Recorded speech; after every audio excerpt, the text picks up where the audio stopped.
اللہ تعالیٰ نے صرف قرآن مجید کی حفاظت کا ذمہ لیا ہے۔ ہم نے آپ پر یہ کتاب اتاری ہے اور ہم اس کے نگہبان ہیں۔ ان کو ذبح کر کے وہ خون نکلتا ہے اور وہ گندگی نکلتی ہے، اور باقی سی فوڈ کا بھی یہی معاملہ ہے کہ ان کے اندر صرف پانی ہے، اس لیے وہ حلال کیے گئے ہیں ہم پر بغیر ذبح کیے۔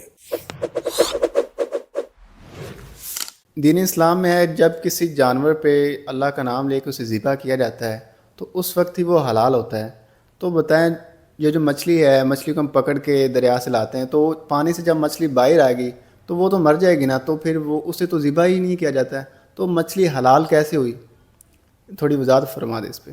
حلال اور حرام کا فیصلہ صرف اللہ تعالیٰ کر سکتے ہیں، اور اللہ کے فیصلے پر ہی مسلمانوں کو چلنا پڑے گا، اور نبی کریم صلی اللہ علیہ وسلم کی حدیث دیکھنی پڑے گی ہمیں کہ آپ نبی کریم صلی اللہ علیہ وسلم نے کیا فرمایا ہے۔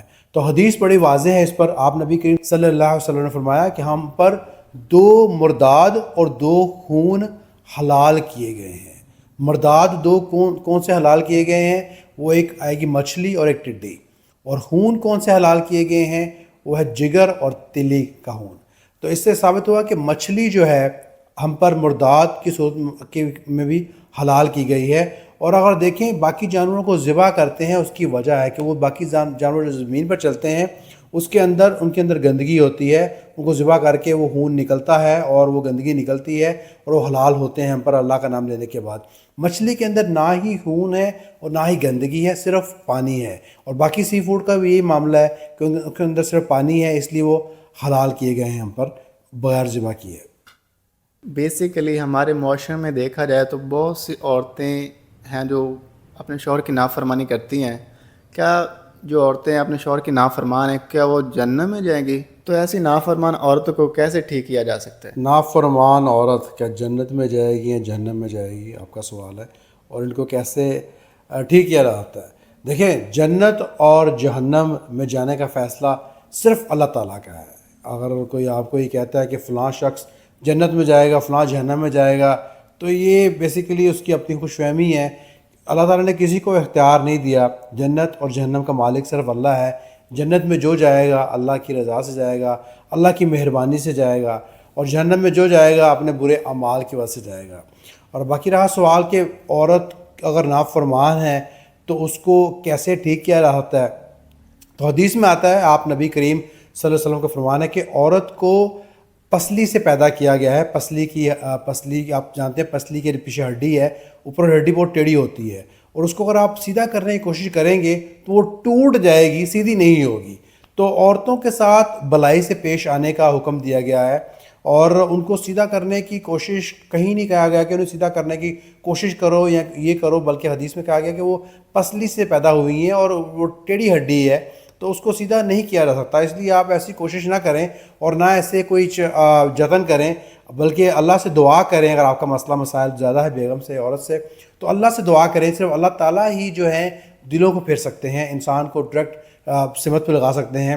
انسان صرف نصیحت کر سکتا ہے، آپ سمجھائیں، نصیحت کریں، اور اس سے زیادہ زبردستی کا معاملہ نہ کریں۔ اسلام میں زبردستی نہیں ہے ایسے کسی معاملے پر۔ اللہ سے دعا کریں، صرف اللہ کے پاس اختیار ہے کہ اللہ کسی کا دل چینج کر دے، اللہ کو ٹیڑھے کو سیدھا کر دے، صرف اللہ ہی کرنے والے ہیں۔ آپ سے دعا کر سکتے ہیں اور نصیحت کر سکتے ہیں۔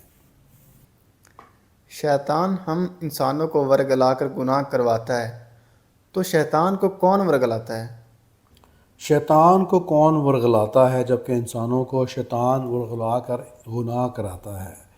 دیکھیں، بات یہ ہے کہ انسان اور شیطان جو کہ جن تھا، لیکن انسان اور جن کو اللہ تعالیٰ نے اختیار دیا ہے، اور دونوں جن جو کہ آگ سے بنے ہیں، انسان مٹی سے بنے ہیں، تو دونوں میں فساد کا مادہ ہے۔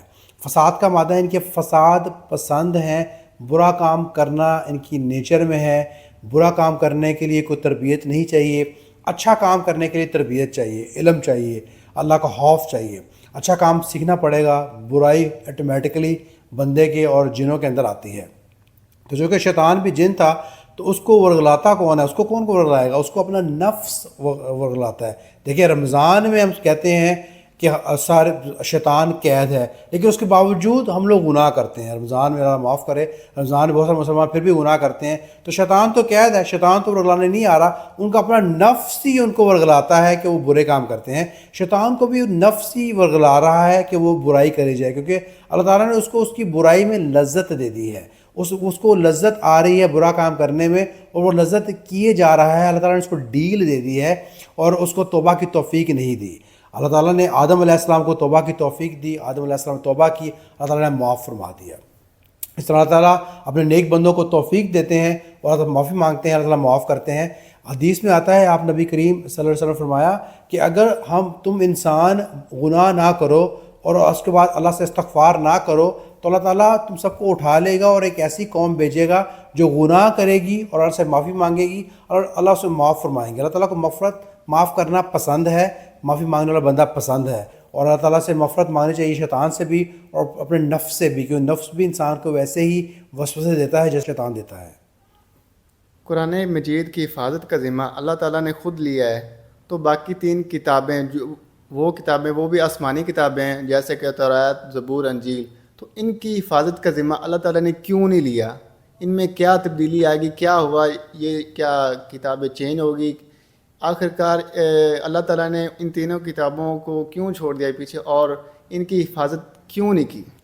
اللہ تعالیٰ نے صرف قرآن مجید کی حفاظت کا ذمہ لیا ہے، جیسے کہ اللہ تعالیٰ نے سورۃ الحجر میں آیت نمبر 9 میں بولا ہے سیدھا سیدھا، اور ہم نے آپ پر ایک کتاب اتاری ہے، آپ نبی کریم صلی اللہ علیہ وسلم سے مخاطب ہیں، اور ہم نے آپ پر ایک کتاب اتاری ہے اور ہم اس کے نگہبان ہیں. یعنی کہ اللہ تعالیٰ نے پرومس کیا ہے کہ اللہ تعالیٰ قرآن کی حفاظت کریں گے. اور آپ کا سوال ہے کہ باقی 3 کتابوں کی حفاظت کا ذمہ اللہ نے کیوں نہیں لیا؟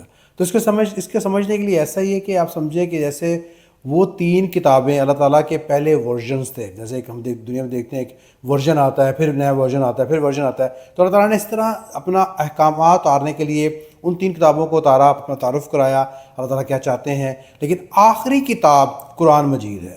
قرآن مجید مکمل ہے. قرآن مجید میں دین میں اللہ تعالیٰ نے مکمل کر دیا ہے، اور اللہ تعالیٰ نے باقی کتابوں کا بھی ریفر کیا ہے قرآن کے اندر. تو اللہ تعالیٰ نے قرآن کو محفوظ کرنے کی ذمہ داری لی ہے کہ قرآن آخری کتاب ہے، دین مکمل ہے. اور اس کی ذمہ داری اللہ تعالیٰ نے لی کیسے ہے؟ ہم دیکھتے ہیں کہ قرآن مجید واحد کتاب ہے جس کے بے تحاشا حافظ دنیا میں موجود ہیں. آپ جانتے ہیں کہ کتنے حافظ ہیں دنیا میں قرآن کے؟ شاید اب آپ لوگوں کو نہیں پتا ہوگا، لیکن قرآن کے ایک اسلامک اسٹڈی کے مطابق 2.5 ملین 25 لاکھ حافظ دنیا میں قرآن کے موجود ہیں اس ٹائم پر.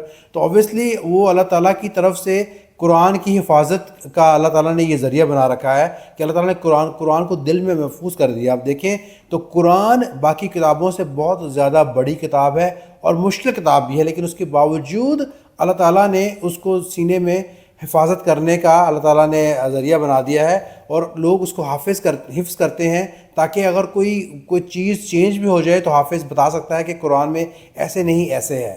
تو یہ اللہ تعالیٰ کا یہ قرآن ایک زندہ معجزہ ہے کہ اللہ تعالیٰ نے اس کی حفاظت کا ذمہ لیا ہے، اور قیامت تک اللہ تعالیٰ اس کو محفوظ رکھیں گے.